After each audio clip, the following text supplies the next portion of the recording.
Nós estamos estudando então a lição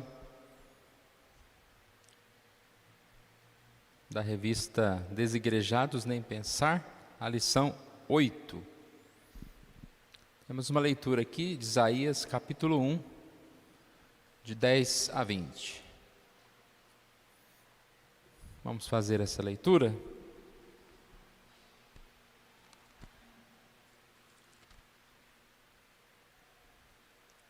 Isaías capítulo 1, versos de 10 a 20.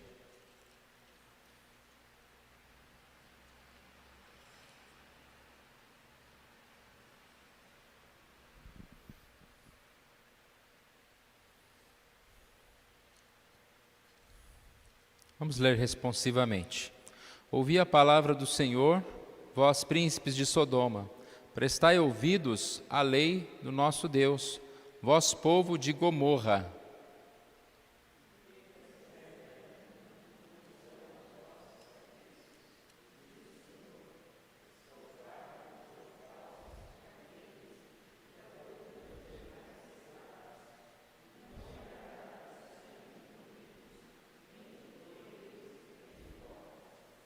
Quando vindes para comparecer perante mim, quem vos requereu o só pisardes os meus átrios?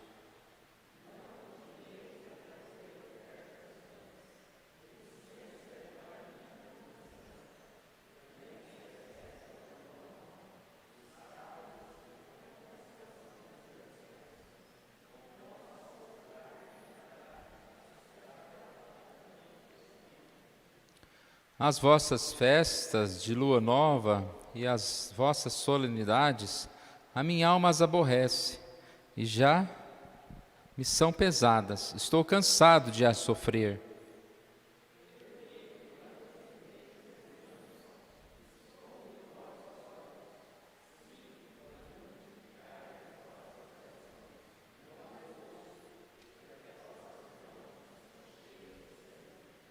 Lavai-vos, purificai-vos, tirai a maldade de vossos atos diante dos meus olhos, cessai de fazer o mal.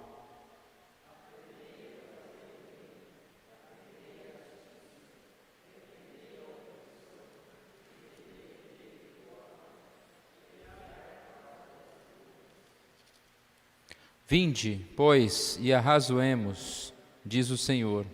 Ainda que os vossos pecados sejam como a escarlata, eles se tornarão brancos como a neve. Ainda que sejam vermelhos como o carmesim, se tornarão como a lã.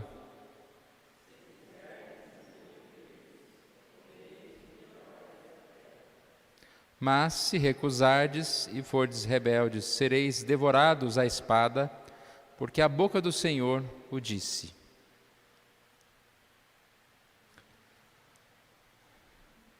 A gente tem falado, no decorrer dos estudos desta lição, a importância da igreja, o perigo de se acomodar e ficar fora da igreja, dando aquela desculpa, mas não tem igreja perfeita, essas instituições estão falidas, como se a gente fosse melhor, do que os outros. E uma das coisas que a gente tem visto nessas lições é a questão de que não adianta também só ir à igreja. Eu não falto nenhum culto. Eu participo de todos os cultos. Ou a minha igreja tem uma programação extensa, animada. Não adianta isso somente. A lição de hoje fala que às vezes isso é até pior quando não é acompanhado do coração, da prática espiritual. Esse texto que nós lemos, se fôssemos resumir, no versículo 13, no finalzinho, não posso suportar iniquidade associada ao ajuntamento solene. Agora, se a gente olhasse essa passagem com a ênfase apenas nessa primeira parte, poderíamos pensar que ela é um pouco desanimadora, né? Mas como é bom a palavra de Deus, e como é bom aqui a gente ter lido os versículos 18, 19 e 20. Porque Deus não só aponta o pecado, Deus não só diz para aquele povo: olha, o que vocês estão fazendo, vocês estão me cansando, eu não recebo, não aceito. Ele não só diz isso ao seu povo, mas ele dá a oportunidade de arrependimento. E aí ele diz que ainda que os vossos pecados sejam como a escarlata, eles se tornarão brancos como a neve. Se quiseres e me ouvides, comereis o melhor desta terra.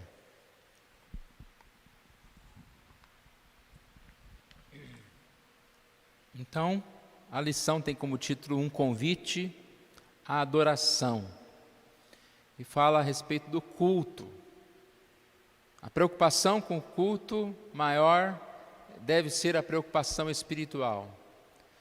Mais à frente a gente vai ver que uma das qualidades de Deus, um dos atributos incomunicáveis de Deus é que Ele é Espírito. E Deus é Espírito, e importa que os seus adoradores o adorem em espírito e em verdade. Deus não será mais adorado pela qualidade do nosso louvor, pela forma, arquitetura da nossa igreja.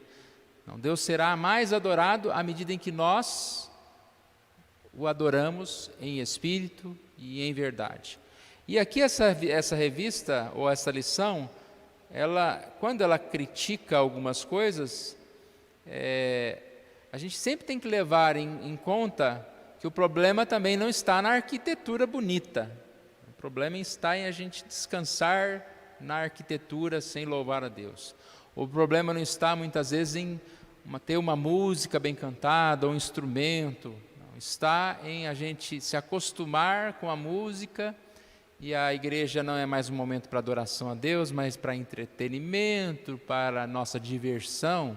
Então Deus pode ser adorado das mais diferentes formas. O que eu sempre falo é que é muito perigoso. Quanto mais a forma nos encanta, mais difícil é de nós estarmos ali para adorar a Deus. E nós começamos a adorar a forma que nos encanta. Eu vou dar um exemplo.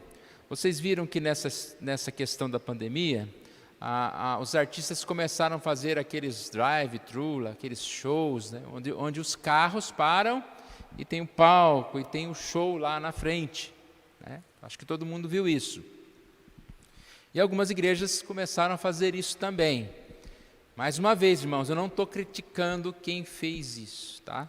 Eu estou apenas dizendo uma possibilidade, em que a coisa é tão encantadora. Uma igreja que eu vi era algo tão padrão mundo, sabe? Aquelas torres de luz e de caixas, a chegada da recepção das pessoas, ganhando presentes, e os carros parando no lugar mais chique da cidade. E aí começa o culto com aquela banda mais importante do país, sabe? Aquela coisa linda. A que ponto a gente acaba não indo num lugar desse como um entretenimento, né? Então eu vou lá para me divertir.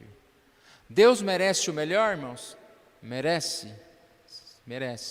Mas o mesmo Deus que é louvado num lugar desses, com centenas de carros e shows, queima de fogos no final, né? Aí acaba o culto, fogos maravilhosos. O mesmo Deus que é adorado num lugar desse, é adorado numa igreja lá no interior, no Belém, né? Naquela casinha pequena, modesta. Acho que eu já falei isso aqui uma vez. Um dos momentos que eu senti tão bem foi quando marcaram uma reunião lá em Mozarlândia. Estou lembrando de Mozarlândia agora. Lá em Mozarlândia, na casa de uma mulher muito humilde.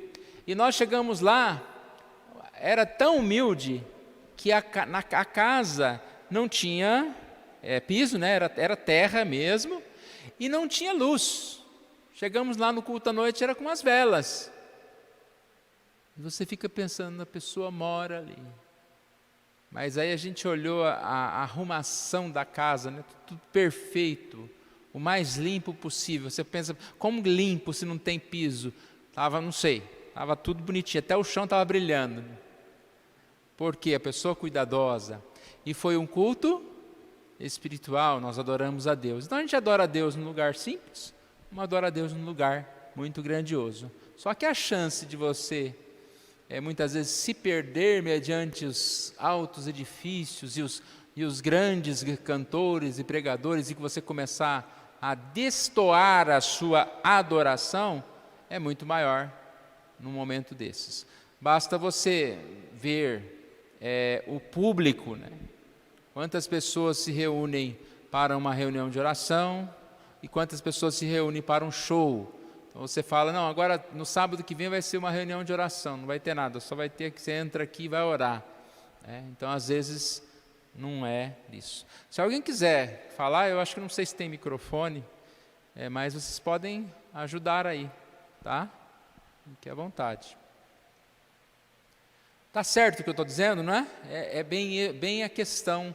A gente quer fazer o melhor, a gente quer ter cantores, a gente quer que o pessoal ensaie, quer que seja tudo muito bonito, mas que a gente nunca perca a essência, que é adorar a Deus em espírito. A gente tem igrejas que tem músicos profissionais, que tem pessoas que trabalham lá, recebem salário. Não sou contra a pessoa receber salário, mas aquele músico, ele vai lá mecanicamente, toca um teclado como se ele estivesse simplesmente trabalhando numa outra profissão. Então, não todos, mas às vezes alguns estão ali e não sabem muitas vezes o que estão fazendo. Tá? O Senhor é Deus. Então é uma mensagem aqui, né? Ouvir. Isaías é o profeta, mas ele fala boca de Deus. O profeta é boca de Deus. E quem está falando aqui é Deus. Ouvir a palavra do Senhor. E aí então há uma acusação. Aqui diz acusação judicial. Que acusação é essa? Acusação em que, a despeito da bondade de Deus, os israelitas haviam transgredido as graciosas leis de Deus. Então, aqui a testemunha, né? Deus é a testemunha, em que eles estavam transgredindo a vontade de Deus. Qual que é o fundamento da fé? É a obediência. Não adianta eu falar, não, eu creio em Deus, mas eu não obedeço a Deus. Então eu não creio em Deus. Aquele que tem os meus mandamentos e os guarda, este é o que me ama. Não adianta falar, eu amo a Deus, mas eu não dou nenhuma importância para com os mandamentos, ou eu me ajunto aos domingos, mas durante a semana é como se eu desligasse, né, um botão de cristão. E aqui diz, Deus é o Senhor, nós precisamos ouvir. Prestando então atenção às suas palavras, precisamos guardá-las e obedecê-las. Isso é uma recepção piedosa da palavra de Deus. Isso é o que se transforma o culto. Quando a gente pensa em culto e adoração, às vezes a gente pensa, vou lá na igreja no culto, vou cantar, né, vou ouvir a pregação, mas culto é a própria vida. Os apresenteis em culto, em serviço a Deus. A palavra culto significa serviço, significa sacrifício. Não esse sacrifício que eles ofereciam, mas o sacrifício espiritual. Então o culto, ele está relacionado a servir a Deus. E aqui a lição diz que eles estavam tratando a Deus como outro qualquer. E o culto que lhe ofereciam era por isso inaceitável. Eles seguiam as tendências da época, mas se afastaram de Deus. Ou seja, o culto deles devia ser muito organizado. Obedeciam todas as leis em relação às ofertas, incensos, as datas comemorativas, né, as festas, luas novas, sábados, convocação. Não faltava uma reunião. Era aquela igreja que tinha todas as programações, mas faltava obedecer a Deus, viver a Deus. Irmãos, é o grande problema hoje, e não é só o outro, né? É o grande problema nosso. Nós podemos falhar na adoração em espírito e em verdade, mesmo às vezes quando não falhamos em participar dos cultos, em guardar as datas, a data comemorativa mesmo, essas tantas datas que existem, né? É um exemplo, muitas vezes, da hipocrisia que a gente vive, porque tem o dia do não sei o quê, o dia do carteiro, o dia do não sei o quê, o dia do outro, mas durante todo o ano você esquece, no dia lá você lembra do fulano, né? Você lembra da data, então a gente precisa lembrar sempre. Pode falar.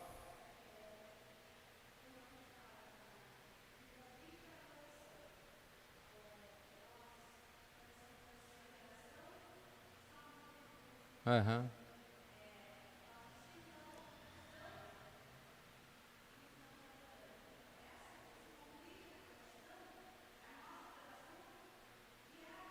Diária.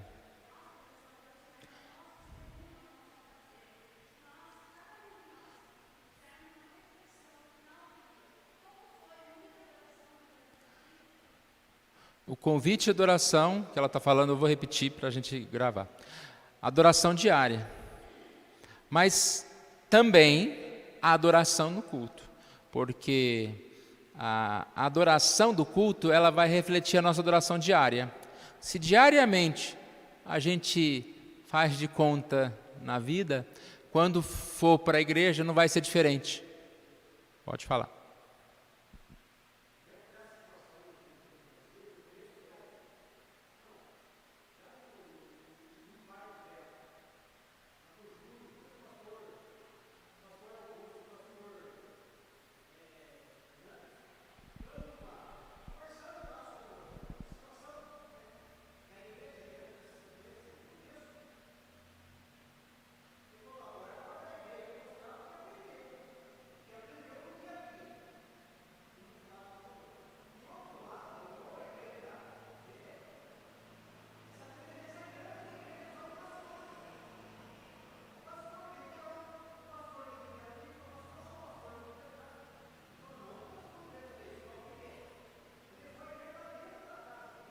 Ah, entendi.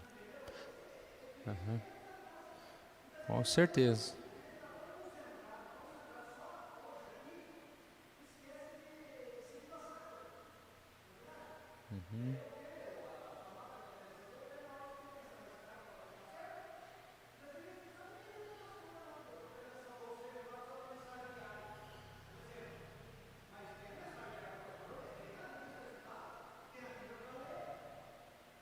Sim. Então, o que o Neto está falando é que essa pandemia, nesse momento que nós vivemos, serviu muito para resgatar a adoração, ao culto doméstico, a essa necessidade da gente lembrar, né, que cultuar não é só ir à igreja, não é só ouvir a aula de um professor, ou a mensagem do pastor, a oração do pastor, mas a gente participar mesmo. E isso eu concordo muito. Até acho que a gente... É que agora já, graças a Deus, espero que já tenha passado aquela fase inicial, não volte como aconteceu naquela época, né? Eu achei ainda que essa ida dos pastores todos ao mesmo tempo lá para a internet, ficar fazendo aquele monte de live quase todo dia, eu achei também um exagero, porque era a oportunidade do Neto fazer o culto com ele, não é que agora ele vai ligar o pastor no computador, ainda não resolve nada. Né? Agora não, mas cadê o pastor? Não tem que estar na live, segunda, terça, quarta. Né? Não resolve. Então, a gente fechou a igreja, vamos fazer um momento no computador? Vamos, mas não vai substituir. Como o próprio culto aqui presencial não substitui a sua vida espiritual no lar, durante a semana. Né?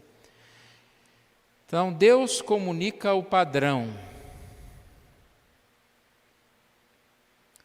Denúncia a rebeldia do povo, e depois segue-se a rejeição do culto. Qual a rebeldia do povo? O povo estava afastado do Senhor,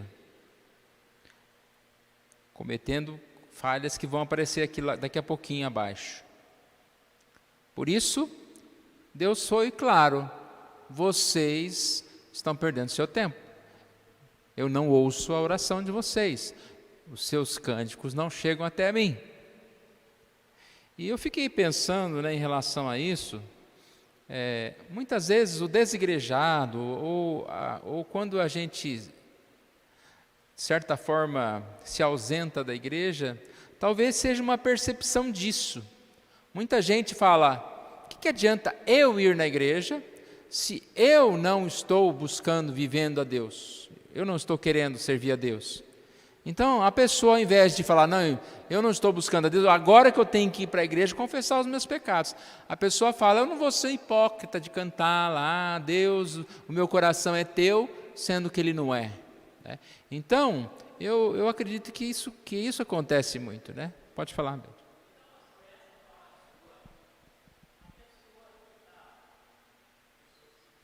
Uhum. Coloca a falha no outro.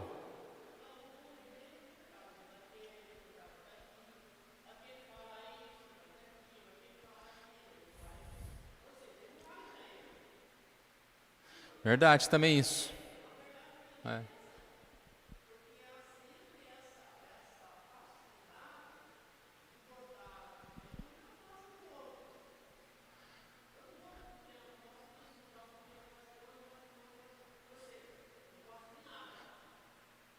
E aí,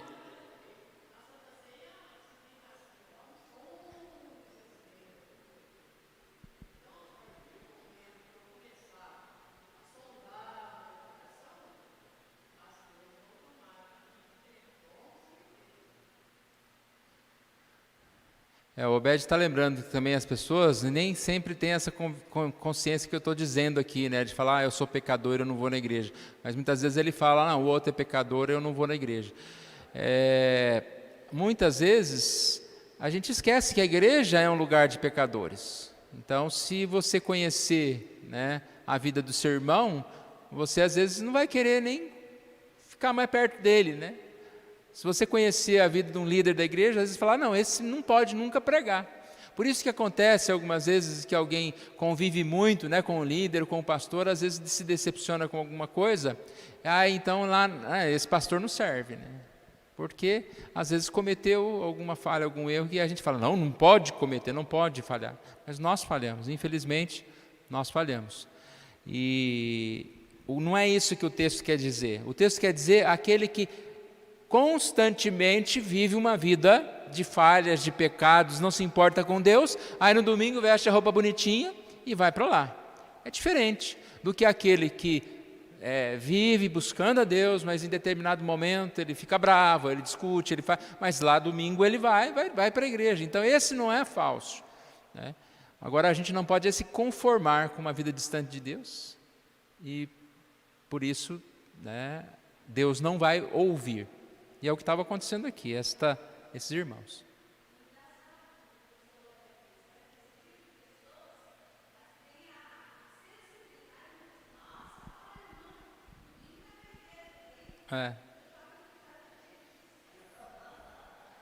Ainda fala mal do outro, né? Verdade.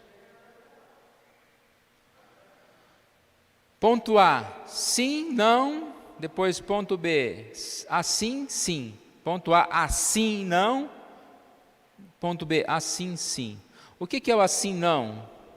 É que Deus não tolera a prática religiosa hipócrita do povo infiel. Assim, não. Não adianta você fazer o culto mais bonito do mundo, né, e a voz mais linda do mundo, aquela oração muito boa, né, mas não acompanhada de uma verdade. Assim, não. E aqui eu gostei desse início aqui. Somos todos inclinados a resolver nossa relação com Deus por meio de mais uma reunião de oração e mais um momento de culto. Ou seja, às vezes a gente tem um problema, né? A igreja está fraca, vamos fazer mais uma reunião, vamos fazer mais isso, vamos fazer mais aquilo. Ou a gente mesmo, né? Eu não estou bem espiritual, eu vou fazer isso. Talvez não é a quantidade de coisas que eu vou fazer, mas é a sinceridade daquela pequena coisa que eu vou fazer. Na minha leitura bíblica diária, seja lá de 10 a 15 minutos, da minha participação do culto, seja na escola dominical, domingo à noite, quarta-feira, seja o que for. E às vezes a gente confunde isso, né? Porque não basta, que diz, não basta a multidão de cultos, Deus quer obediência no coração. Ao invés de sacrifício de animais, Deus quer um hábito. Não, desculpe. Ao invés de sacrifícios de animais oferecidos por hábito ou tradição, Deus quer o nosso coração. Então tem várias passagens, né, que falam a respeito disso, mostrando que Deus se importa com o que nós fazemos, na verdade, e não na aparência, né? Tem aquele texto de 1 Coríntios, que está aqui entre alguns aqui, está mais abaixo aqui, 1 Coríntios 13:3, que eu posso dar meus bens, posso dar meu corpo para ser queimado, posso fazer tudo. Se não tiver amor, nada serei, nada serei. E é tão difícil isso, né, irmãos? A gente primeiro é difícil você julgar o outro, né? Fulano lá está pregando, está cantando, está fazendo isso só para aparecer, ou ele não... É difícil julgar os outros, embora algumas pessoas, elas tão claramente pregam uma coisa e vivem outras, que dá para julgar, né? Mas em outros momentos é difícil você fazer isso, porque às vezes não é perceptível. E a questão de julgar a nós mesmos também é muito difícil. A nossa sinceridade, quando eu estou entregando meu dízimo, quando eu estou pregando, quando eu estou orando, né? Mas por isso que a gente precisa policiar, buscar a Deus. Assim não, assim sim. Assim sim como?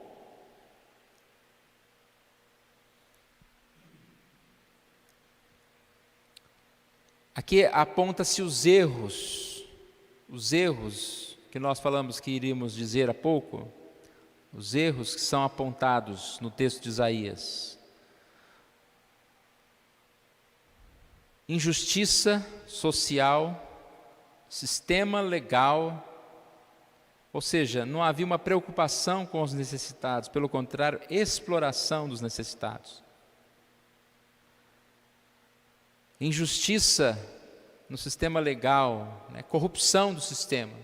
E é o que há, é o jornal, que todo dia se abrir, né? Agora a gente não abre mais jornal, né? A gente liga lá o celular, todo dia que você vê uma notícia, é isso que acontece. É a exploração, até do respirador tal, gente sendo preso, injustiça social, corrupção. Então, as pessoas estavam vivendo assim. No lugar disso, deveriam demonstrar a verdadeira espiritualidade. Então, assim sim, é o sentido de que deve haver justiça. Há uma citação aqui de Amós: corra o juízo como as águas e a justiça como o ribeiro perene. A ideia aqui é que a prática da justiça não pode ser igual a um riacho que só quando chove tem água, aí em determinado momento seca, depois volta, que é a inconstância de todos nós. Mas a gente tem que trabalhar para estar sempre como um jardim regado. E aí entra a questão, né? Só possível isso, como que nós vamos falar lá no final, com arrependimento, e estar junto às águas, junto a Jesus, ligado ao nosso Deus. Ponto C. Então, aceitação e adoração. Caminho de volta à aceitação por parte do Senhor é a sua verdadeira adoração começa com arrependimento.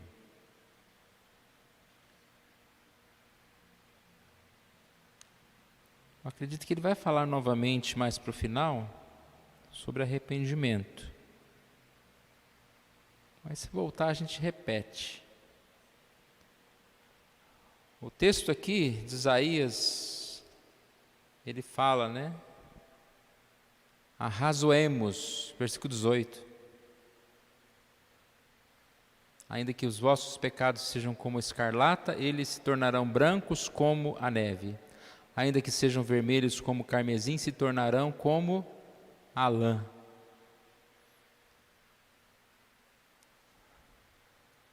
Não há pecado gigante que não possa ser perdoado. A confissão de fé explica muito bem isso, dizendo aqui: como não há pecado tão pequeno que não mereça condenação, assim também não há pecado tão grande que possa trazer a condenação sobre os que se arrependem verdadeiramente. Isso aqui é muito importante. Muitas vezes as pessoas se guardam nessa consideração: o meu pecado é tão pequeno. E aqui diz: não há pecado tão pequeno que não mereça o quê? A condenação. Pecado é pecado. Então não adianta a gente descansar. E quando você liga a televisão, você vê lá o fulano matando, o fulano abusando de uma criança, o fulano fazendo tanta coisa, né?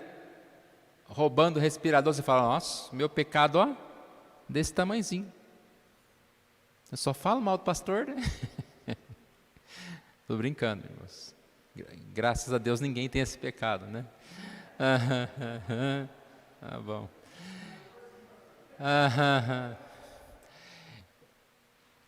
Mas não existe pecado pequeno que não possa ser condenado. Não existe. E aí a parte 2 aqui é que não há pecado tão grande que não possa trazer... Desculpe, vou ler aqui. Assim como não há pecado tão grande que possa trazer condenação, assim também não há pecado tão grande que possa trazer condenação sobre os que se arrependem verdadeiramente. Verdadeiramente. Então é isso que o texto fala. Ainda que os vossos pecados sejam como escarlata, eles se tornarão brancos como a neve. Ainda que sejam vermelhos como carmesim, se tornarão como lã. Então sim, irmãos, existe iniquidade, entre aspas, pior, né? Existem coisas terríveis, Deus abomina, mais. Mas nem a maior iniquidade não pode ser perdoada. Às vezes a gente tem essa dificuldade, né, de perdoar as pessoas. Tem pessoas que você fala: esse não tem perdão mais, não. Isso aí tem que só o inferno para receber. Mas Deus disse que não é assim. Que sim, se for da vontade de Deus, Ele pode sim perdoar. Ele pode restabelecer. E quando a gente pensa nisso, né, a gente pensa que nós também podemos ser aceitos. A nossa adoração pode ser aceita. Nós podemos ser recebidos diante de Deus.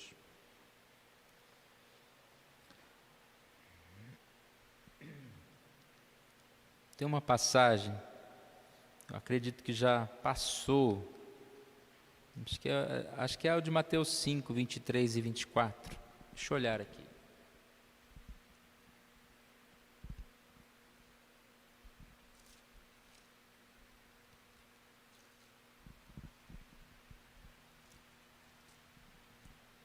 Diz o seguinte, Mateus 5, 23 e 24. Se, pois, ao trazeres ao altar a tua oferta, ali te lembrares de que teu irmão tem alguma coisa contra ti, deixa perante o altar a tua oferta, vai primeiro reconciliar-te com o teu irmão, e então, voltando, faze a tua oferta.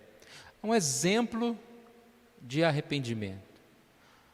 Do contexto que nós estamos estudando, adianta essa pessoa levar uma oferta, e a oferta aqui era o sacrifício do Antigo Testamento, era o culto deles.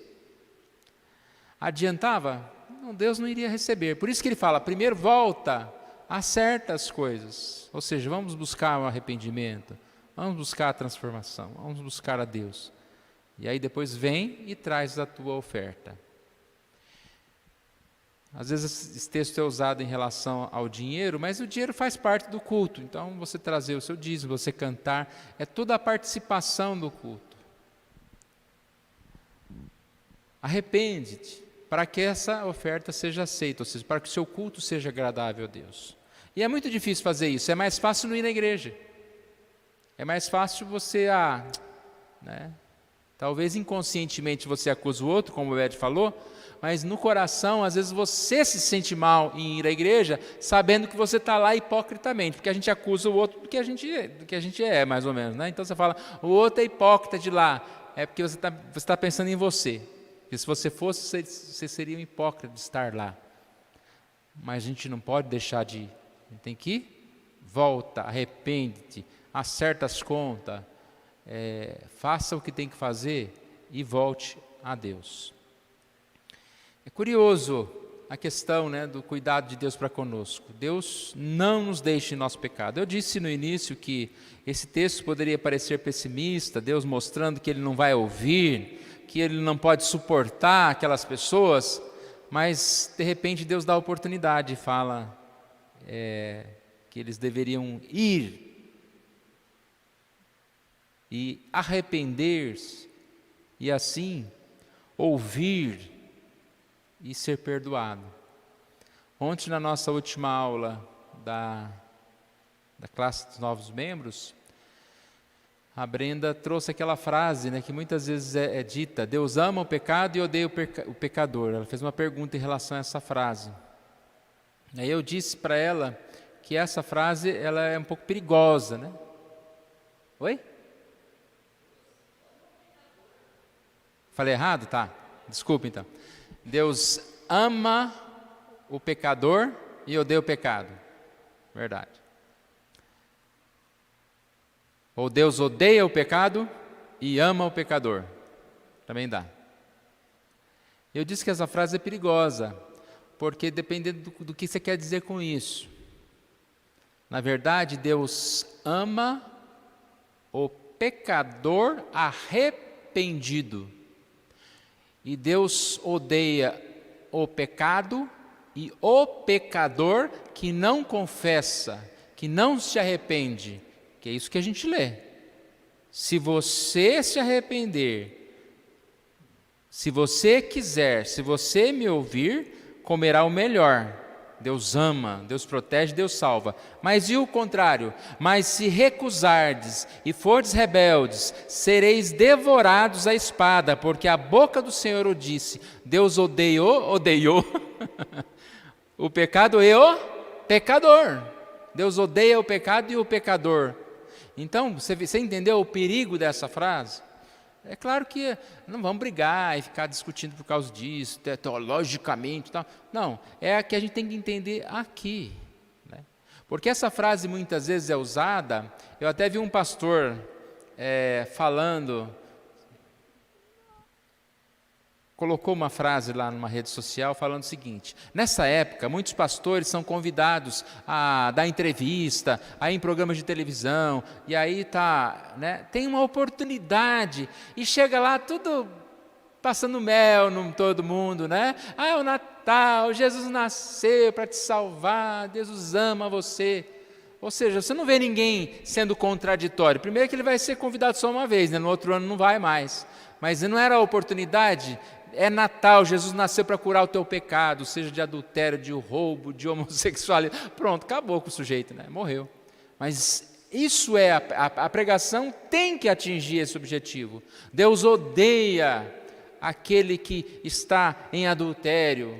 Deus condena o pecado. Essa é a mensagem. E essa frase, Deus ama o pecador e odeia o pecado, muitas vezes ela é usada nesse contexto. Não, você é um pecador, mas Deus te ama. Tipo assim, fica assim mesmo, vai para a igreja. As igrejas estão tolerando essa tolerância, a ponto de deixar a verdade. Porque o medo dessas pessoas é que se você apontar o pecado, você vai esvaziar a igreja. Se você começar a disciplinar as pessoas, você vai esvaziar a igreja, que aquela pessoa vai para uma igreja que não vai incomodar ela. Eu vou para lá aceita sim. Né? Então, aceita. E Deus, aceita? Pode ter uma multidão reunida lá, cantando, mas Deus está ouvindo? Então é esse o ponto da lição.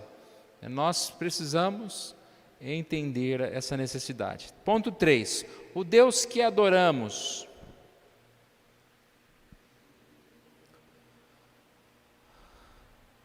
Aqui fala sobre a imagem de Deus. Nós somos criados à imagem de Deus, mas mesmo assim, existem os atributos comunicáveis e os incomunicáveis. Atributo é uma palavra para características. Então, quais as características de Deus? Comunicável e incomunicável está relacionado a características que nós também temos e comunicáveis, e que nós não temos, chamado de incomunicável. Ou seja, Deus tem bondade? Ela é um atributo comunicável, que nós também somos bondosos, nós temos bondade no nosso coração, e assim por diante. Mas aqui ele fala de alguns atributos que não temos. Por exemplo, espiritual. Deus não tem corpo, Deus é espírito. Independência, Deus é autoexistente, não depende nem de nada, né? Não se sujeita a nada, a ninguém. Deus é imutável, estável, fiel e perfeito, totalmente diferente de nós, né? Ou seja, Ele não muda, Ele é o mesmo sempre. Deus é infinito, não pode ser medido, entendido, não é limitado ao tempo. Esse é o nosso Deus. Então são características colocadas aqui para lembrar dessa importância que nós devemos dar a Deus. Eu tenho falado em algumas semanas, né, sobre a glória, sobre o peso que Deus tem e que nós devemos dar a Ele, a honra, o tamanho da honra que devemos dar a Ele, pela sua importância. Deus não deve ser esquecido. E como isso acontece, irmãos? Deixado de lado, minimizada a sua importância. Aqui é a citação de Juízes, em que uma geração aparece em que não se conhecia o Senhor. Irmãos, nós caminhamos, infelizmente, para esse ateísmo prático aqui que é chamado, né, como quando as pessoas vão deixando o Senhor. Há muitas estatísticas a respeito da igreja, dizendo que a igreja está envelhecendo. Mas se a gente fizer aqui nós estamos na classe de adultos, né? Mas na igreja inteira, se você fizer uma seleção da taxa de idade dos membros da igreja, a igreja em porcentagem está envelhecendo. E muitas gerações deixando de ir à igreja ou de seguir a Deus da mesma forma. E isso é preocupante, né? Porque demonstra esse esquecimento de Deus. Por último, nós já falamos bastante dessa parte última aqui, está falando a respeito do culto vivo, santo e agradável a Deus, que é um culto prestado a Deus, o culto que agrada a Deus, sempre isso é importante, né? Gostou do culto?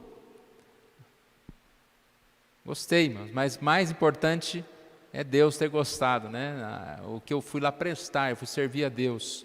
Então, o culto não é para me agradar, é para agradar a Deus. Sobre a honra, o aplauso, né? Cabe a Deus aprovar e aplaudir quem Ele quer. E a nós só cabe dizer, ai de mim.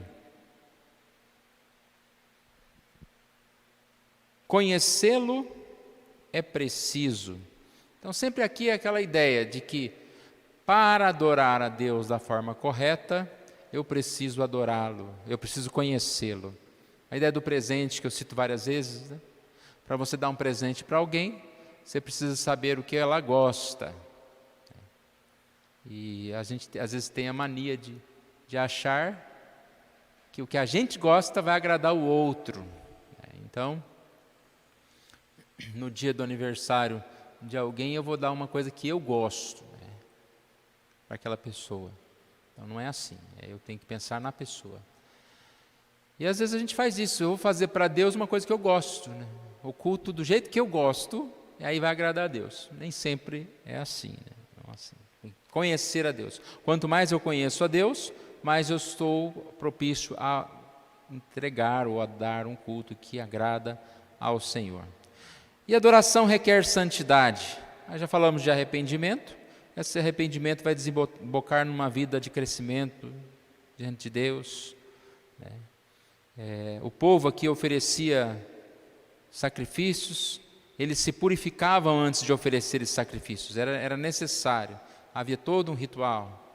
E nós, para oferecer sacrifício, nós precisamos nos purificar. Hoje nós tomamos a ceia, que é uma das formas também de nós aumentarmos a nossa comunhão com Deus, e assim nós podemos cultuar a Deus. E assim nós podemos crer que o nosso culto achega a Deus. Porque a gente sempre vai ter esse sentimento de, ai de mim, miserável pecador que sou. Mas é o próprio Deus que diz que eu aceito o culto daquele que busca, aquele que se arrepende. Então, entrai com intrepidez, aqui tem o versículo, né, de Hebreus 10, aproxime-se, com sincero coração, em plena certeza da fé, tendo o coração purificado da má consciência e lavado o corpo com água pura, aproxime-se de Deus, adore a Deus. Então é um cuidado que todos nós precisamos ter. Adorar, servir a Deus e um cuidado diário, né? Não é uma coisa que você faz uma vez e já está preparado. A vida espiritual ela é igual à nossa alimentação física. Precisamos nos alimentar diariamente. Deus é único e a sua adoração deve ser exclusiva. Deus não precisa ser adorado em entretenimento ou programações marqueteiras, né, que ele cita aqui. A igreja não pode se render a isso, irmãos. É necessário cultuar a Deus em espírito e em verdade. Então nós não podemos nos render a programações especiais para atrair as pessoas. A gente precisa fazer algo que seja verdadeiro, que seja agradável, que seja bom, que seja bonito, mas primeiramente, né, sempre a gente está visando adorar a Deus. Então é isso. O tema vai continuar, irmãos, aqui na próxima lição. Então não acredito que a gente vai voltar a falar muitas coisas ainda na próxima lição, que é sobre um chamado adoração pública. Então nós vamos ter aí, que é um tema muito completo, né? Muitas coisas dá para se falar a respeito dele.